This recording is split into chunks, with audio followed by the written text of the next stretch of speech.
yesterday, Friday, Black Stars play a match World Cup qualifier against Chad, and after the full 90 minutes, referee whistle, Ghana Black Stars won by 5 goals to 0, which all of us were happy, all of us were happy because it's been a while now we've seen Ghana Black Stars scoring even 2 goals without conceding a goal, scoring 3 goals without conceding a goal. Now, do we have to jubilate? Yes, I get it in one way or the other. The reason why a lot of Ghanaians are jubilating because we're seeing something like that for quite a while now. That is the reason why a lot of people are jubilating. But I feel like should that be a shame for Ghanaians to just being everywhere jubilating so much that the team is back, Not to disrespect Chad, but when you look at the whole Chad team compared to Ghana team, the gap is so huge. Now, let's talk about the goalkeeping department. I'm seeing a lot of people begin saying that if Lawrence Atizigi was to be on post, Ghana would have at least concede a goal. No, let's be honest.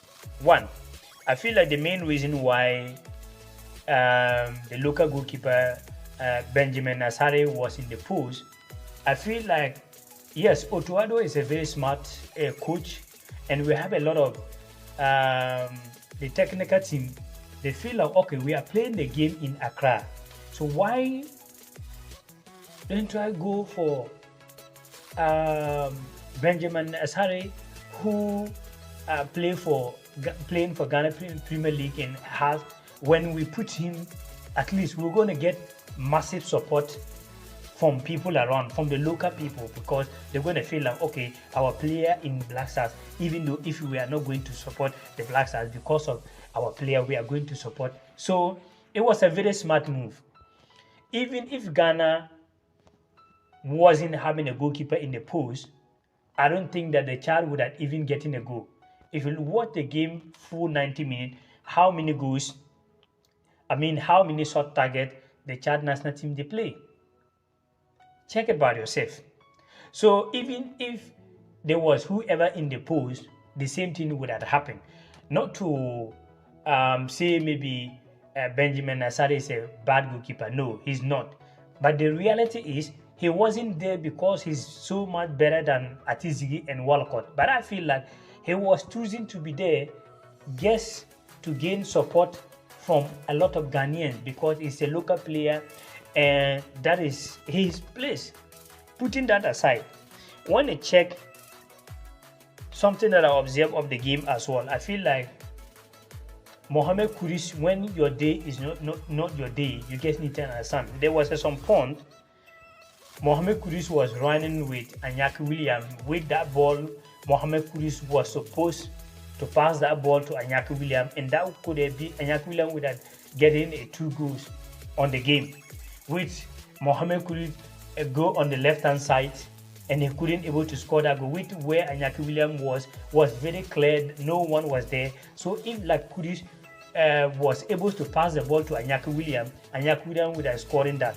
So I think the Black Stars have to check, or the coaches on the technical team, they have to check something like that and tell Kudus, if there is no way you can score, give chance for who being a better place to score. Now, putting that aside, the only way I can convince that, oh, okay, I'm seeing Black Stars performance, if Black Stars able to go and meet Monday, beating even Madagascar 2-0 without conceding a single goal, I'll begin to have a belief a little bit that, okay, I'm seeing something. But beating Chad 5-0, if you check my video, I predicted that Ghana gonna score 4 or 5. Go and check my video I spoke about. Because Chad, they are top goal scorer and their captain who play for Turkish Super League with a Ghanaian player who played the right back for Ghana yesterday, Kingsley Sinler. That player, the Chad player, he played 25 matches and scoring 8 goals and giving 4 assists. He do not play. He do not even part of the national team. He say he's not going to play for the national team again for Chad. And when you look at the Chad lineup against Ghana, they only have one player, the number 10. He is the only one who play in Europe. And do you know where he even play? He play right here in Spain for 3rd or 4th division. The number 10.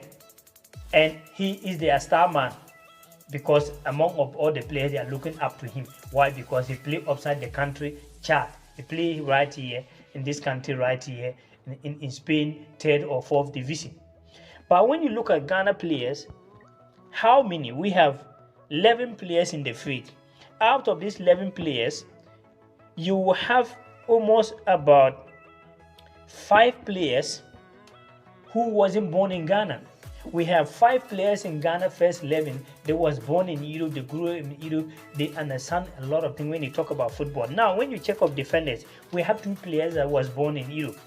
The right back, those who are watching, maybe probably you are not from Ghana, you don't know much about a lot of Ghanaian players or stuff like that. The player who played for the right back for Ghana, he was born in Germany. That is Kingsley Schindler, and plays football in Turkish Super League. And the defenders, you will see this where a mark right here. He was born in France. Now plays football in Fenerbahce with top coach coaching him, Jose Mourinho.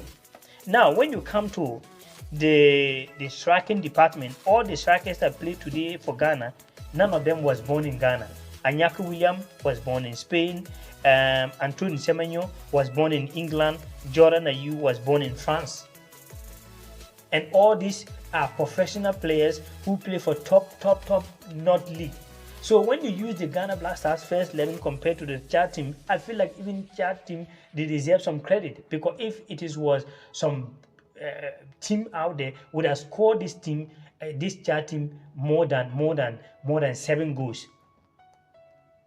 A lot of people will say, okay, but Niger went to Ghana, they beat Ghana. If you look at Niger and Chad, they are almost the same. They are not the same. Niger have a very strong team. Niger have players that play for French League 1, Turkish Super League, Saudi Pro League. Go and check Niger, their lineup. They have very quality players. Even yesterday as well, Morocco struggled to beat Niger by 2-1. And they have to beat Niger by 92nd minute. And Niger do not even play their game at home. Niger played in Morocco. So it was like Morocco is playing home, because all their fans are behind them, because the game took place in Morocco. So imagine if Niger was to play at home against Morocco. Probably if they couldn't able to beat Morocco, they would have gotten a draw. They play their game in Morocco and they score Morocco first. And Morocco equalized almost about 52nd or 53rd minute before 92nd minute. Imagine if the referee was to put in just 1 minute, then meaning Morocco and Niger would have played 0-0. So I feel like what is the main motive about this video, or what is the main reason this video is, I feel like Ghanaians should take it a little bit easier about jubilating here and there. Yes, I get it. Like I said, it's very long time we've seen Ghana Black Stars scoring 2 goals or 3 goals without conceding 1 goal.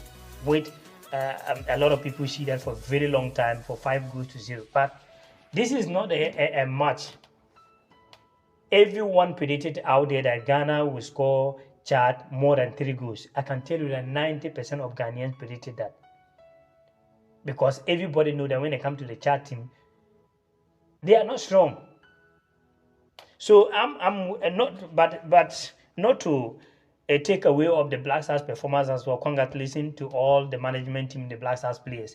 But I can only be convinced a little bit when I see a very good performance for Ghana Black Stars against Madagascar. If Ghana Black Stars is able to win 2-0, I'm not even talking about 3-0.